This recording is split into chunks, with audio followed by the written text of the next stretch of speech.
Hi guys, it's Josh Lloyd back again, and today what we're going to look at is the projected standings feature over on Basketball Monster.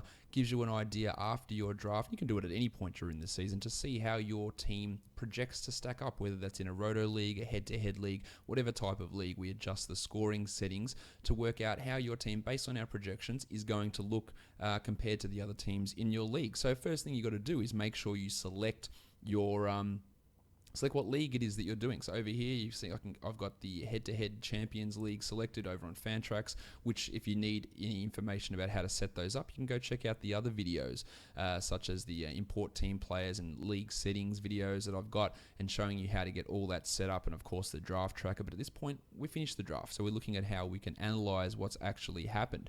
So I've got my league selected over there. If you do need to change the settings, there's a settings button there you can click, which will get you in and able to change anything or just to check that everything's correct. But for now, what we want to do is we want to have a look how these teams project out.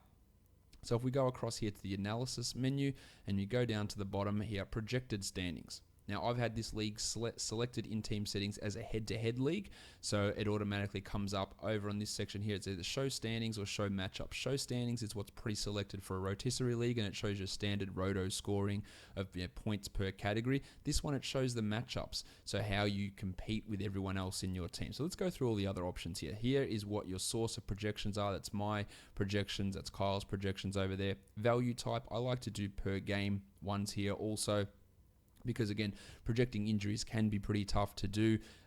Clicking on use replacement players is handy for guys who are projected to miss long periods of time, and Isaiah Thomas, Zach LaVine, Jabari Parker, and then you replace them with a waiver wire level of player. So I'll click that on, and that'll make an adjustment to the projected standings. The next one here, people do get confused about percentage games for bench. It does have a little eye here which you can click over. It says here, the percentage and number of games that bench players are included in the analysis. For head-to-head, default is 100, but you may hedge a bit for lost games due to a busy schedule at 90. So I put it at 92%. For roto, the default is 0%, but you may hedge a bit for games lost to injuries by starters, and that's 10%. And that's what I would do. So in a roto league, you would put that number low. In a head-to-head, you would put it high, because in a head-to-head daily changes league, now if you're in a weekly changes league, in a head-to-head, you do it low as well, because you're not getting the full contribution from your bench every week. In fact, in a weekly changes league, I'd be more likely to put it to 0. But in a daily changes, there will be some days, Wednesdays, Fridays, Saturdays, when there's 12, 13 games on, that some of your players on your bench won't be able to fit into your active roster. So that's why I set it for 92 in a rotisserie league, because you've got that 82 game limit for all your active positions. Most of the time, you're not streaming in and changing guys each day. So the guys that sit on your bench, they sit there until someone gets injured. So you're only going to be hopefully using them for a small percentage of games. So for head-to-head, 92 is the number that I put there. You could put 90, 95. You could go full out 100 if you want. If you think you'll be able to use all of your players every day, you probably won't be. But that's the way I like to do it. So I've got my show matchup set because it's head-to-head. You can click this button here, auto, active, inactive. So it means that our system will go through and decide who the best 10 players are for each team, and then have the three bench players, and then we'll use 90%, 92% of the value for those 3 bench players. You can also go and do that manually if you want. Under team players in the settings menu, you can go through every player and every team and make them either active, inactive, or on IR also. So then you have the standings that come up.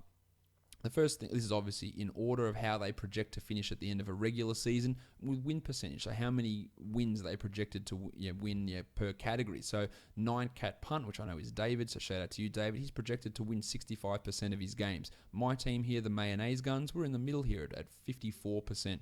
Of winning our games, which would place me in 6th, which would get me into the playoffs, which is generally what I want to do. Be in this range here to get myself into the playoffs. These other teams you can see here, 61%, 59%. Then down the bottom, OITBD. He's got a 39% chance. The Norwegian Polar Bears at 41% win percentage, meaning it's going to be harder for them to get into the playoffs based on how our projections pan out. Now, a lot of that can change. Clearly, a lot of that stuff can be different, and the projections might go awry. Someone might have a big breakout. Someone might struggle. Someone might get hurt. Opportunities might arise. So it's a rough idea. The next column I want to look at here is this head-to-head section. The first thing here is my team. You can see it's designated by the green arrow over there, and that tells you it's my team. And then this column tells me how I would fare against each of this team. So Ectogenesis, while they're projected to win 56% of their matchups, projected stats have me, if I take them on, I would beat them 6-3. So that's a good win for me. The problem is the 4 teams above it, I'm projected to lose 3-6, 4-5, 3-6, and 3-6.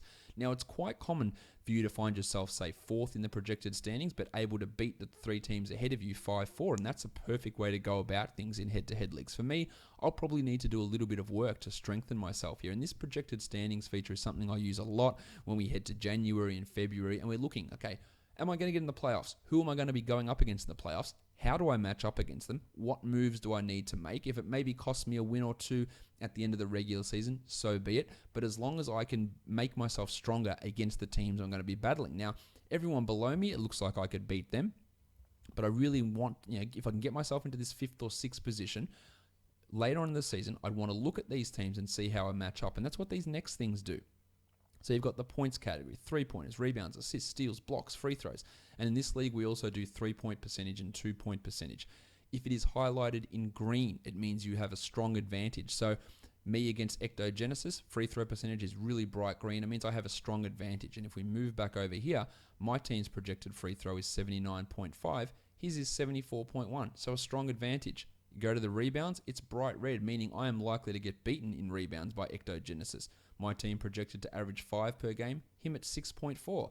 But if we go right at the top to 9-cat punt, he's projected at only 3.9 rebounds. So I am green against him in rebounds, despite the fact that I'm red against almost everybody in that category. You can see that I'm quite weak in 2-point percentage here as well against these teams around me. Really bright, dark red here in this section here, because I'm only projected at a 50% 2-point percentage. But the teams at the top, 1, 2, and 3, I'm way more likely to compete against them in that category.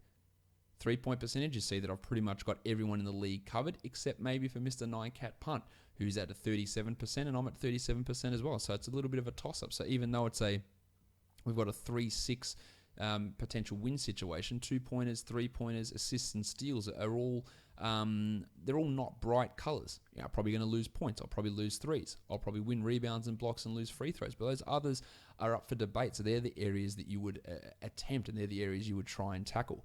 So that's how you match up against all these teams in those specific categories. It also has all your stats here showing where you're strong. So if we look at my team, white, I'm neutral. I'm in the middle of points.